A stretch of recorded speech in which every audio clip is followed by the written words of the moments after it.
السلام عليكم ورحمة الله وبركاته. أحييكم على الهواء مباشرة وأرحب بكم في حلقة جديدة من برنامج بلا حدود.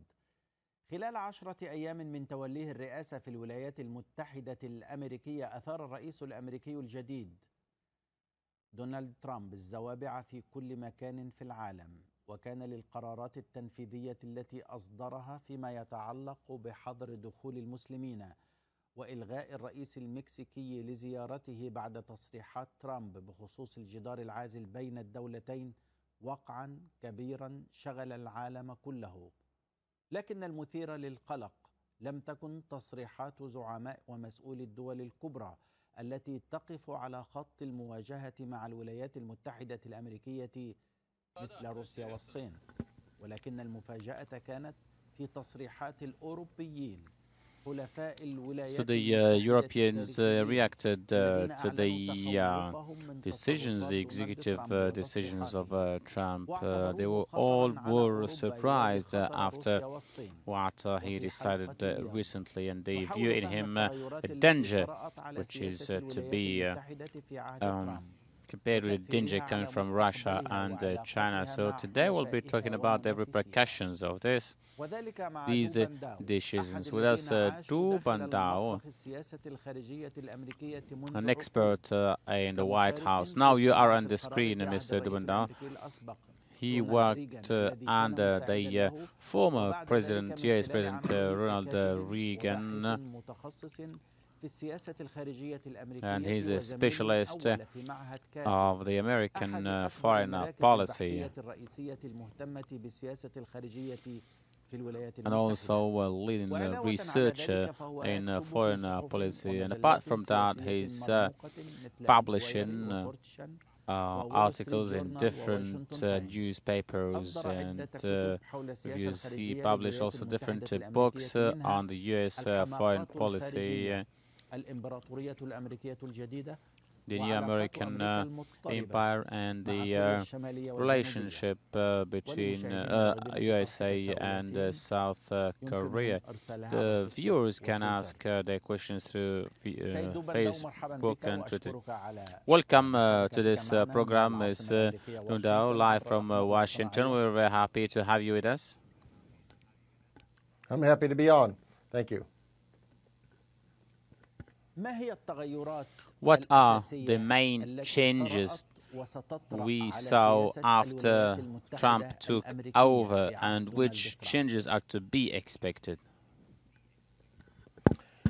Well, what Donald Trump really is doing is acting on his campaign promises.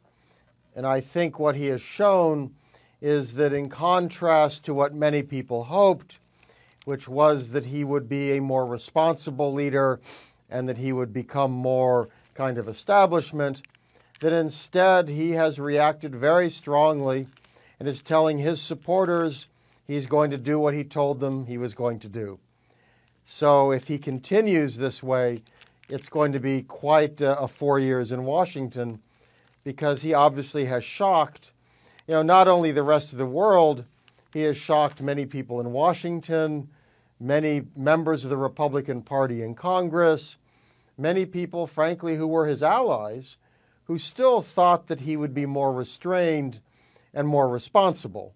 And instead, they see somebody willing to take very dramatic action and someone who is willing to really take on the entire world and not be concerned about it.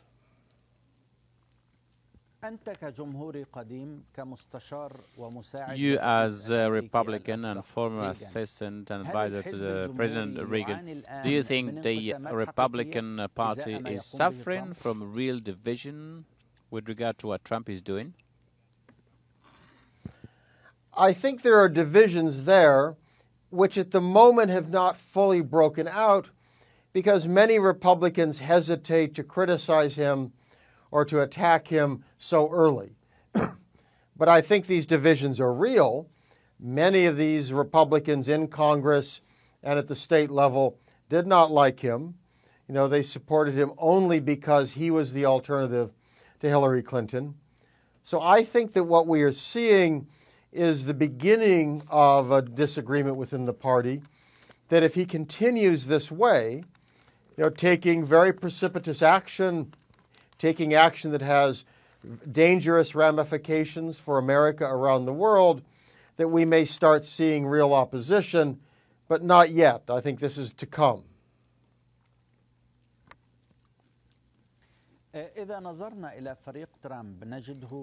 we look at Trump's team, we understand that the majority are white, are business people, lacking any political experience.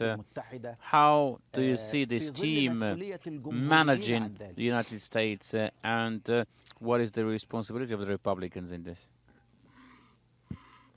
Well, I think at the moment we don't see much of his team yet in office, and that is part of the problem. The team that is acting so far is really only his White House staff, who tend to be more extreme in their views on a number of issues. The Secretary of State has not been confirmed yet.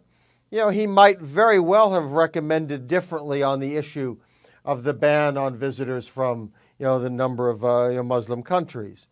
That we don't have in place a lot of people who handle Middle Eastern issues, who handle other issues.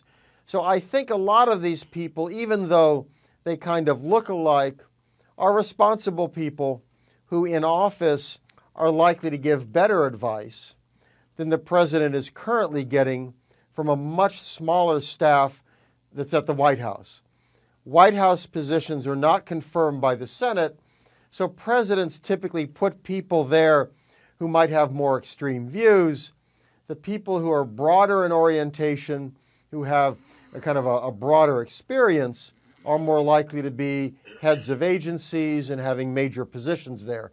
Most of those people have yet to be chosen or confirmed.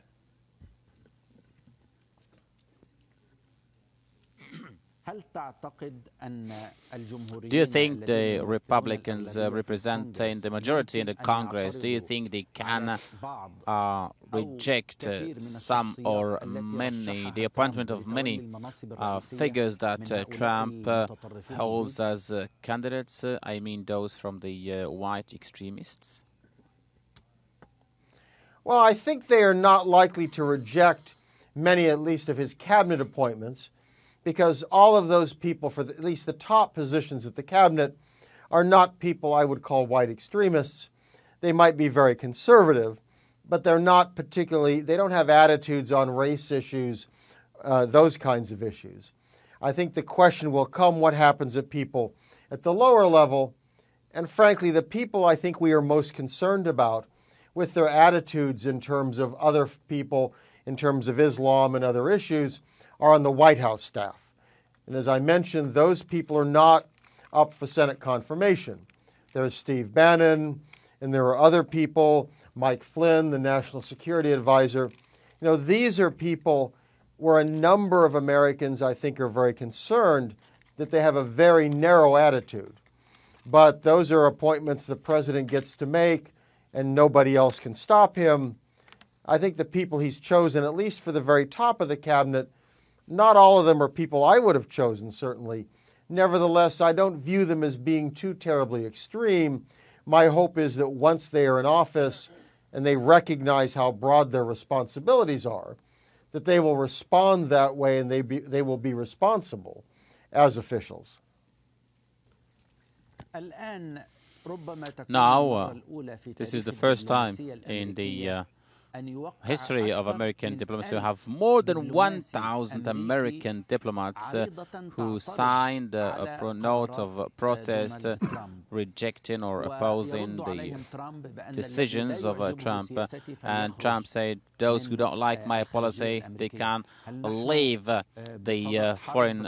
State Department. Can this lead to a destruction of the American diplomacy, which has more than 200 years of life? Well, Donald Trump is not one who likes opposition. He obviously views people opposing him as being evidence that what he's doing is right. That is, that other people out there are trying to stop him. It's showing that he's fighting the establishment. It shows that he is fighting on behalf of the American people. So I think he looks at this and says, be gone, go. I agree that, there's a point where you would think that any president would see so many people opposing him. Even Republican members of Congress have been careful in criticizing what he's done on the visas and the refugees. Widespread opposition at the State Department. He had to fire the acting Attorney General. That is a person left over from the previous administration because the new Attorney General was not yet in, but a professional person. He had fired them because they opposed his initiative. So this is an issue, I think, for the Republican Party that over the long term, the next year or two, if he continues like this, he's likely to find very strong opposition throughout the U.S. government, and that's going to create even more opposition among the people, and I think ultimately Republican policyholders too.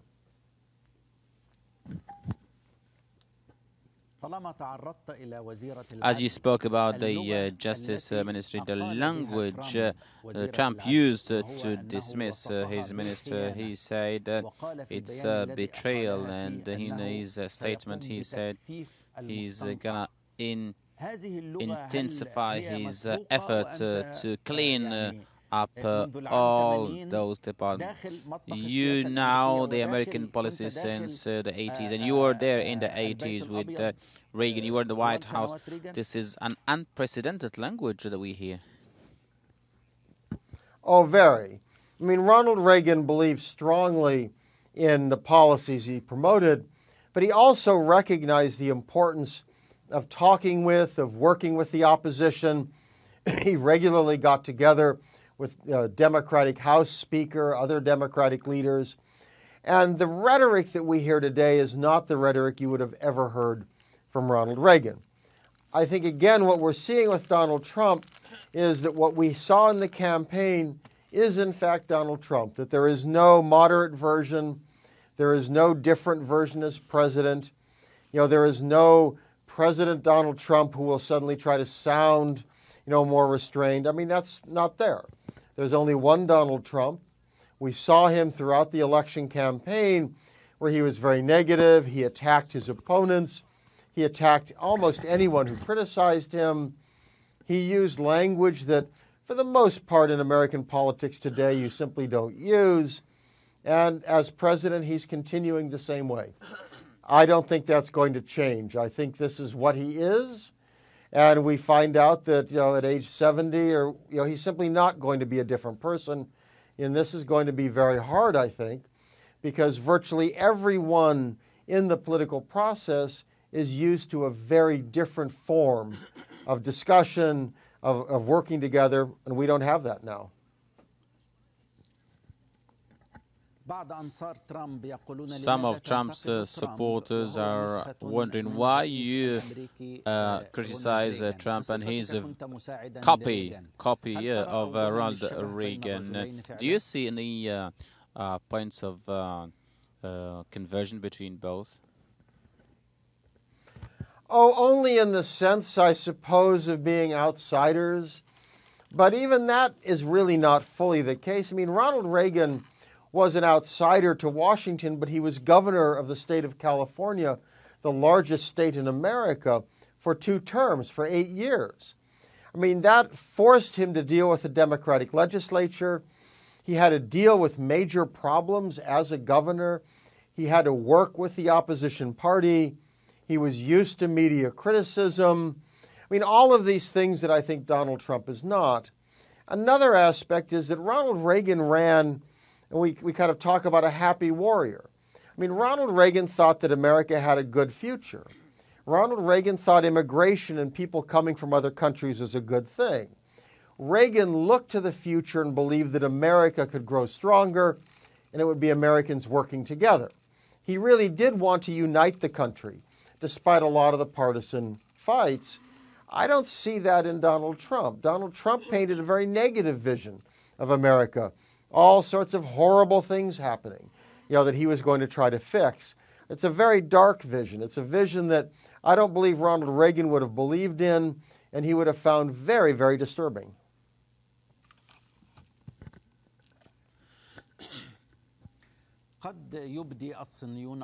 The Chinese are very concerned, the Russians as well might be concerned, and everyone in competition or in disagreement with USA might be concerned. But the biggest concern actually came from the allies, from the Europeans. Donald Tusk, the President of the European Council, in his statement yesterday before the European summit is going to be held in Malta, he said, these concerning statements of the new American administration puts the world in a new geopolitical situation, and this makes us, the Europeans, unable to foresee what's going to happen in the future. Europe is concerned about its future with regard to Trump's policies. Why? What's the interest of Trump to make the historical ally of USA be so concerned? Well, Donald Trump is taking a radically different position than was held by the Obama administration and, frankly, the administrations before Obama. And there are, I think, two very important issues here. One is NATO, where President Trump has been critical of the allies, and more critical than in the past. Many Americans have been frustrated that Europe does not spend nearly as much on the military, and the Europeans expect the U.S. to always come to their aid, and Trump has verbalized that. But he's gone beyond saying that NATO allies should spend more. He has even talked about not defending NATO allies, and that, I think, has unsettled a lot of people within NATO. So they are not so certain that the U.S. is going to be committed to this military alliance. And the second point is that Donald Trump has celebrated the British decision to leave the European Union. Now, in contrast, Barack Obama wrote an article for British papers urging the British to stay in the European Union. The U.S. traditionally has supported efforts to create a stronger European kind of union, a European political community. Now, Donald Trump is going exactly the opposite way. So Europeans see somebody who appears to want to break up the continent, and also somebody who is not so interested in cooperating on military defense. I mean, for them, they look back over 70 years, and they've never seen an American president quite like that. So that, I think, is why they are starting to talk about him being a threat to Europe, something you would never have imagined under a previous U.S. president.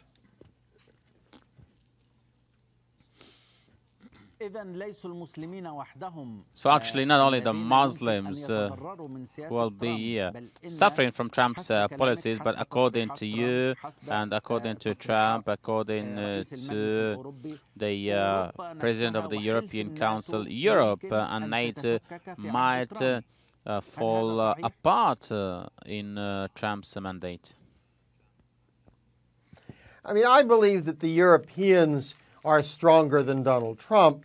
So ultimately, what matters most, for example, is the upcoming election in France in particular, and who wins the presidency. I think if Marine Le Pen wins the National Front, that'd be very serious for Europe. But I think that probably Europe will survive. But I think it means the Europeans feel somewhat under siege, because instead of having the U.S. as a strong backer, now they perceive that a U.S. administration is interested in pulling them apart. And that kind of fits with a sense of him not being a uniter in America, but somebody who divides America. Well, he seems to be doing that in Europe as well, and perhaps elsewhere. And I think when the Europeans are looking at the problem of migration, the problem of refugees, they recognize this is a very hard issue, and they want the U.S. to help them and support them. And what Donald Trump has essentially done is saying that's not America's problem. He's leaving it up to them. They've made their own mistakes. He doesn't care. Again, a very different attitude for the Europeans than in the past.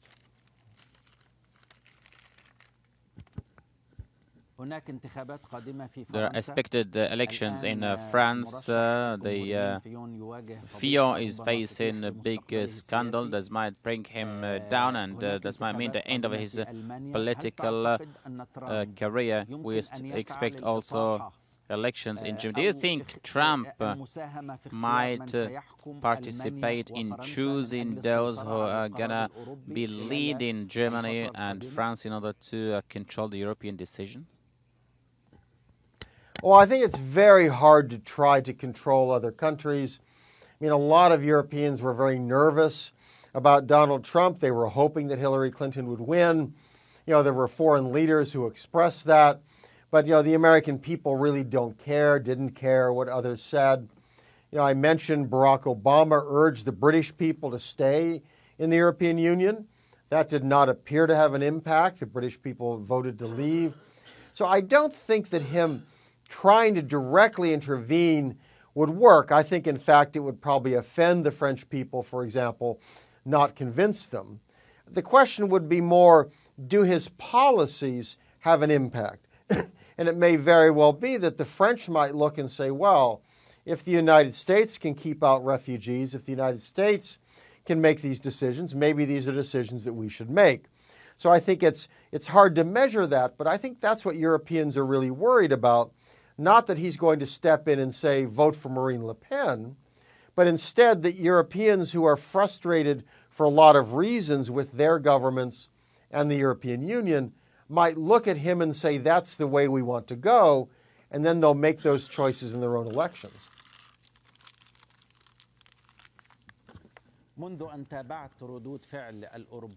Since I saw the reactions of the Europeans since the first reaction from the German defense minister and other European officials yesterday, the French finance minister said in one conference held in Paris, he said the administration of Trump represents a big danger for international trade, and the individual decisions taken by Trump and the protectionist decision might destabilize international trade. So the one talking about this is not the Chinese finance minister, it's not the Russian finance minister, it's the French finance minister. So in all the statements coming from Europe, we feel that there is very much fear and concern. So what will Trump's decision impact on European and international trade? Well, I think that the decisions he's making on trade in many ways are quite scary. This is something he believes deeply. He has talked about this for years. You know, this is not just some new issue he's picked up. This is something that he's firmly committed to. He is very much a protectionist. He clearly does not like trade. He believes apparently that America, should be able to make everything and sell everything, but Americans should not buy anything. And of course, that simply doesn't work. You can't do it that way. And I think you've pointed out something very interesting here, which is while he's focused a lot of his attention on trade on Mexico and China, his officials have started attacking, for example, Germany and the Europeans. So what we see then is, Donald Trump is not just bothered by one country or another. He is convinced that almost all of these countries are taking advantage of the United States. And that suggests to me very much an assault on a trading system that the U.S. helped create and which has made the U.S. wealthy. I mean, the U.S. does a lot of trade. It's benefited from this large open economy. And a lot of Americans who are involved in business, who are involved in exporting industries, are very, very concerned here. And I think this could do, in fact, the Trump administration great damage. If he starts destroying the international economic system, that will have economic repercussions, and all of these people he has promised to get jobs for will find there are no jobs. They will find that jobs are shrinking, and he could have very serious political problems. But the Europeans are right to worry. This is a very serious issue. He could do extraordinary damage to Europe as well as the United States. Do you think this environment might lead to a new world war? No, I don't really think, at least not the economics. That is, there's no circumstance I could ever imagine of the U.S. going to war, say, with Europe. I do think that the issue of potential conflict is far more serious with China, but economics is only a part of that. He has also talked about taking a very confrontational stand on territorial issues. He's pushing the Chinese very hard on North Korea. He's talked about having a bigger relationship with Taiwan. China, yeah. So that's right. So I think that his policy towards China, I do think, is rather dangerous. That his incoming Secretary of State seemed to say the U.S. might try to prevent Chinese ships from getting to their islands in the South China Sea. That, of course, would be an act of war. And I think what he would find if he tries this course is that America's allies will not go with him. I mean, none of America's friends in Asia want a war with China. So this is an area that I'm very concerned about, and many other analysts are, that he seems to be pushing extraordinarily hard on China without even having in place a State Department team, people to negotiate, none of that. And this is dangerous. The issue of China is really concerning, and the viewers want to understand there is a lot of tension there in China's south at the end. What Trump said about the protectionism measures against China. So how far can this lead to an escalation on military level and trade level? Well, it's clear that Chinese do not want war. I mean, they understand that would not be in their interest. This remains a very poor country throughout much of it.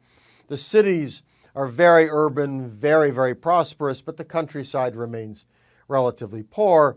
And there's a lot of potential political unrest. The leadership does not want that kind of a conflict. On the other hand, China is a rising power. People are very nationalistic. They believe in China.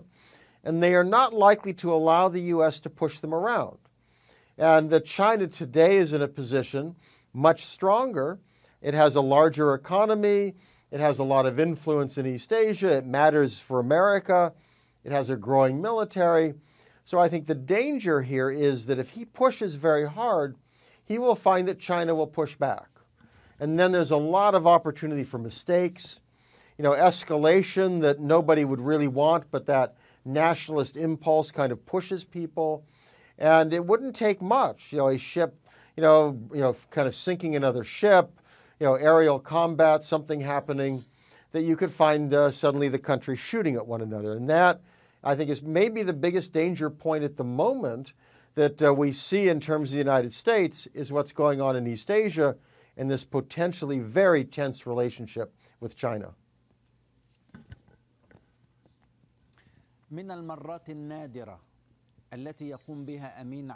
It's very rare to see United Nations General Secretary criticizing US President Antonio Guterres criticized yesterday Trump's decision regarding immigration. He said this is a blind measure. Are we now in front of a blind US policy under Trump presidency, which started with these decisions? Well, I think this shows the depth of concern. The United Nations is very involved, for example, in the care of refugees. I have visited refugee camps in the Middle East, Zatari camp in Jordan, 80,000 people or so. The United Nations is very involved. UN agencies are very involved. The United Nations is aware of these horrendous problems and how do you take care of millions of people who fled. And it also represents all countries. It understands that we have this very large human community that trying to just kind of push away, a set of countries or a set of peoples runs counter to the vision of the United Nations, that attempt to bring people together and to solve problems. But you're right, it's very unusual to have a General Secretary say that and to have him do so very early on. He's just taken over. He's not a very long time there. They just had the election in the fall. This is a dramatic step for him to take. It shows that he feels it's important to go out there and try to put at least some pressure on President Trump to acknowledge and to recognize the problems that he is creating.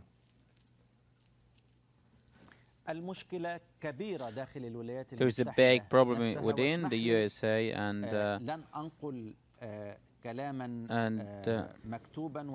allow me to show some statements of some American officials who expressed their concern after what Trump did within 10 days.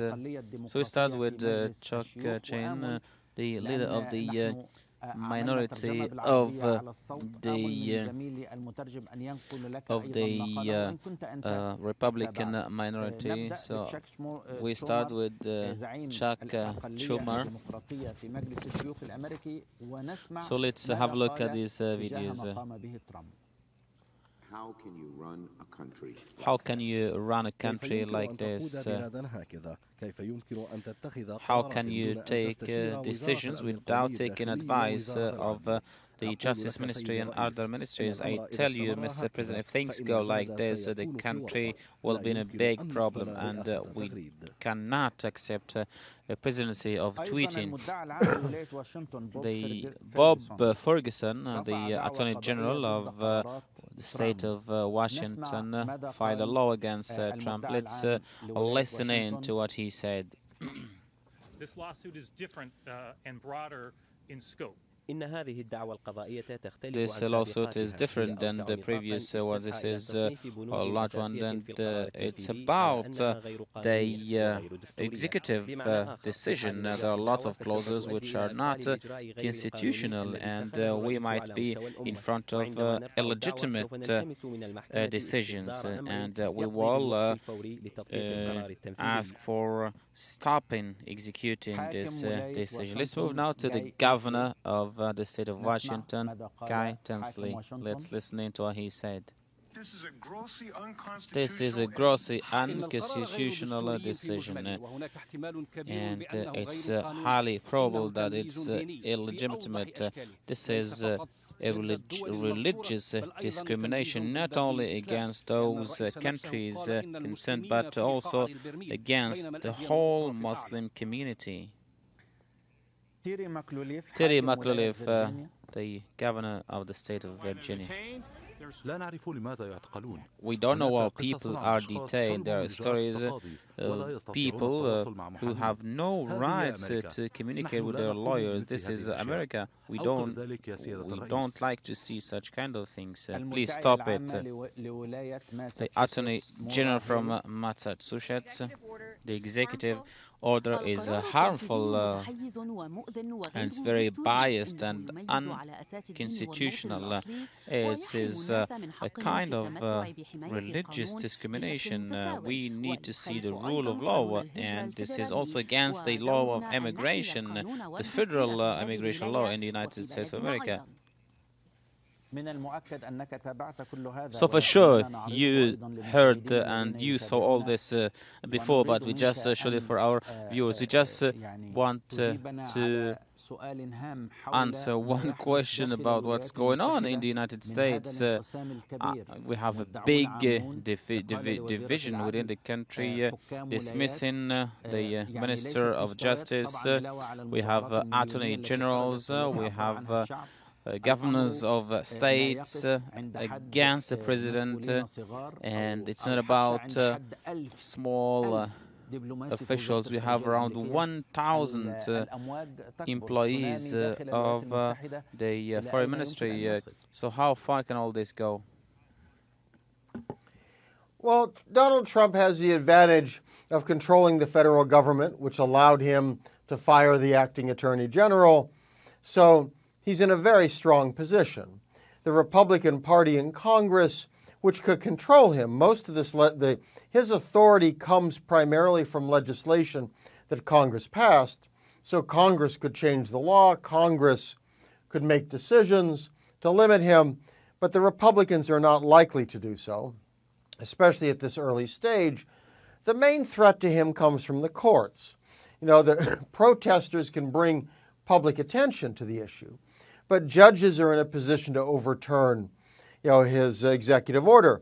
There are many cases that have been filed. It's hard to project how the courts will rule. I think they're likely to focus on the statutes, that is, the laws that Congress passed, and there are good arguments that he's overstepped his authority. So I think that's going to be the primary action. What this shows is that there's a lot of opposition to him around the country. And I think this is going to build, that these are people who are not going to fade away. These are people who will be ready to be active the next time he takes some extreme action. So I think this shows America is going to have a very difficult political struggle in the years ahead. He has a set of supporters, but I don't think they are growing. I don't think he's gaining support. So his problem is he might make the people who voted for him very happy, but if everyone else is against him and if that number increases, it's going to be ever harder for him, and it will put a lot of pressure on Republicans in Congress.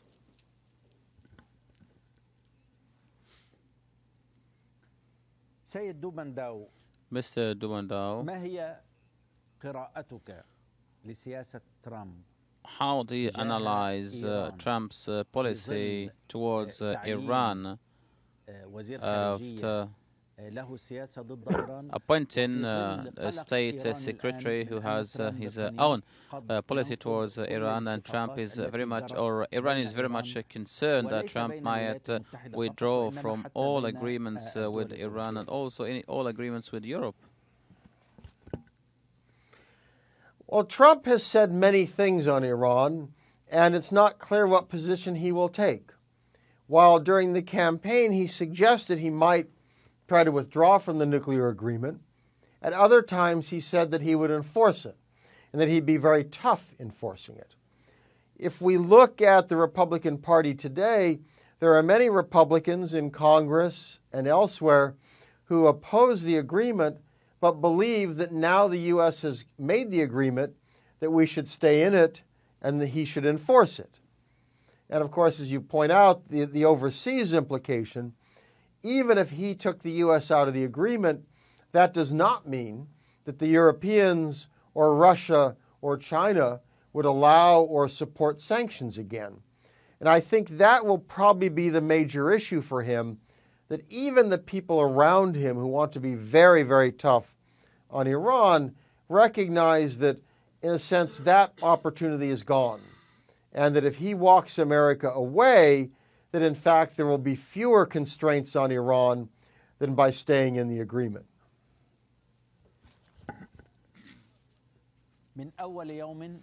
Since the very first day, he said that he wants to establish safe zones in Syria, and he orders sending weaponry to some Syrian opposition parties considered by some countries as terrorist organizations. How do you see Trump's policy towards Syria?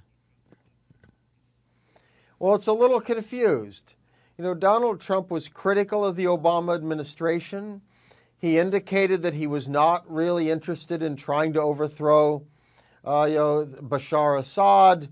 He wanted to focus on ISIS or Daesh. So the idea of safe zones really is an idea of Hillary Clinton and others. It was really not his idea. So it's not clear what he thinks that will come of that. Because, of course, to establish a safe zone, it has to be defended. That would require U.S. military forces. It would require taking steps that during the campaign he seemed to be against. So I'm not sure how that's going to work out. He put the safe zone idea in his executive order, barring any refugees coming. So it looks like he may have thought that that was the answer, that he could say, America will not take any refugees, but America will help protect the refugees over in Syria. But we have no specifics. We don't know, is this in Syria? Is this in Turkey? How would it be defended? This is in many ways like his policy so far. You know, he comes up with a dramatic policy and then has very poor follow-through on the specifics. Do you have a vision about Trump's policy or his expected policy in Iraq, knowing that Iran is actually controlling the political scene in Iraq? Well, there really isn't very much the U.S. can do, I think, about Iran's influence. I mean, of course, that influence grows out of George W. Bush's invasion of Iraq and ousting Saddam Hussein, which then created a majority Shia government in Baghdad that was very friendly with Iran. He would like to roll that back, but I don't see how that can be done. The U.S. is involved in assisting in trying to defeat Daesh and retake cities, but there is no political support in America to send in a lot of ground forces. So if the U.S. does not provide a lot of ground forces, Iranian-backed militias are going to play a very important role in combat, which means Tehran will have a lot of influence in Iraq. Yet this is inevitable given what American policy is, and I don't think he's going to change that policy, which means he's going to have to live with the fact that Iran has that influence. أيمن خطاب في سؤال أرسله عبر فيسبوك One of our viewers is asking through Facebook, is the United States now accepting to give a part of the world to Russia and to have a bigger influence in the Middle East? What's Trump's expected policy towards Russia, especially that we heard that there are special relations between Trump and Putin? Well, Trump would like to have a better relationship with Russia. He would like, I think, ultimately to see a relationship where sanctions are gone and where the U.S. is able to cooperate with Russia. Now, he faces a lot of opposition from the U.S. Congress, obviously from American allies, and even some of the people in his own administration. It's not clear, for example, that incoming Secretary of State Tillerson is fully on board with his ideas. I think what we're looking at in the Middle East is, in a sense, what Trump is willing to accept is the situation as it was during the Cold War, where the Soviet Union always had a foothold in the Middle East. The Soviet Union, then had a good relationship with Syria, provided military supplies and weapons, was supportive. So while the U.S. was the most important outside country, that Moscow still played a role. I think that Trump is willing to accept that he's decided it's far better to try to work with Russia in Syria than to try to stop them, and that he's not willing, for example, to put U.S. troops in. He's not in a position to make Syria's war America's war, so he's going to have to accept that role of Russia. And I think that he's decided that is okay, that given the interests that he sees as being important, trying to stop Russia is not that important. Rather, we should have a better relationship with Russia, and that's what he's going to work on, though, as I indicated, it's not going to be easy, but I think that is his objective. Another question from one of our viewers regarding the divisions inside the USA and what happened in the first 10 days in office. Can this division lead to the independence of some states from USA if Trump insists to go on a way refused and rejected by the governors and by the people? No, I don't think that's likely. The U.S. had its own civil war back in the middle 1800s. It was America's worst war.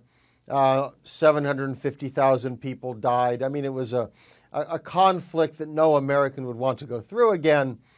And I don't think that the states where you have governors and people who are upset with Trump see as an option leaving America. They want to change America. What I think we are likely to see is a more bitter domestic split politically, and potentially in 2 years the Republicans could lose Congress. In 4 years he could be defeated.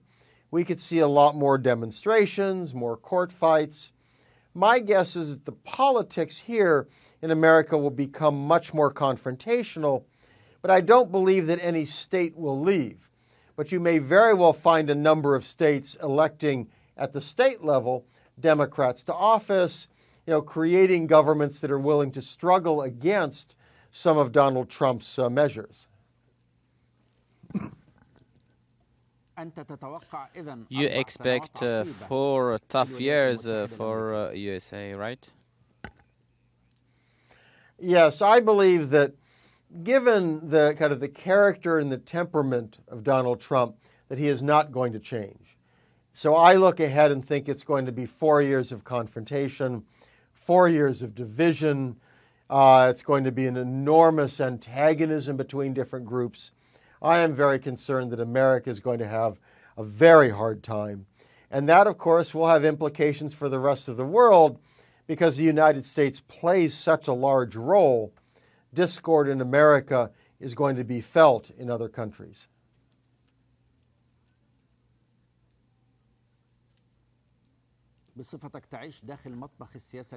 You know very much the White House, and you're following the events since 11th of September. There's a lot of hatred against the Muslims. Did you expect such a big support from the US people to the Muslim community after Trump's decisions? Well, I think for many Americans are not looking at it specifically as anti-Muslim, but they are simply scared of terrorism. They want to find some answer.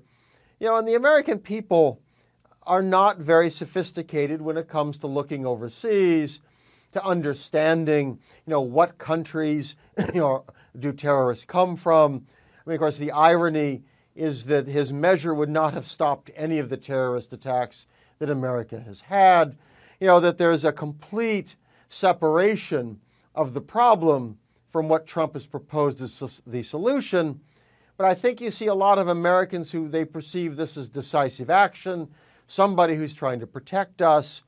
And I think that's a major part of the problem, that when they start hearing the stories, when they hear about an interpreter from Iraq who now can't come, when they see stories of grandmothers who can't visit their children, when they see families who've left everything and plan to come to America, when they hear stories of people who fled Syria and other conflicts, I think they start to change their opinion. So my hope is that over time, Americans will learn more and will actually be more critical. So in the short term, you see people kind of rallying around him, but I think over the longer term, he's likely to find a harder time and he's going to lose some of that support.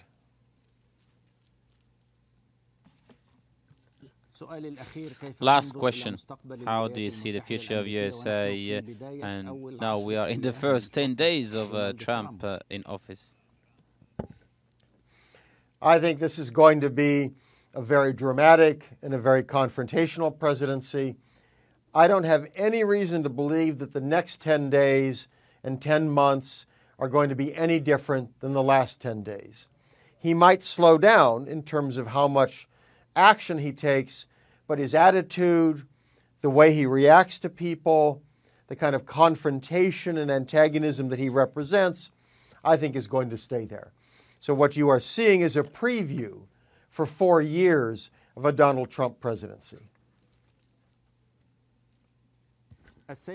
Well, at the end, I'd like to thank you very, very much for joining us live from Washington. It's been a great pleasure having you with us, and thank you for all your explanation. Thank you so much. Thank you.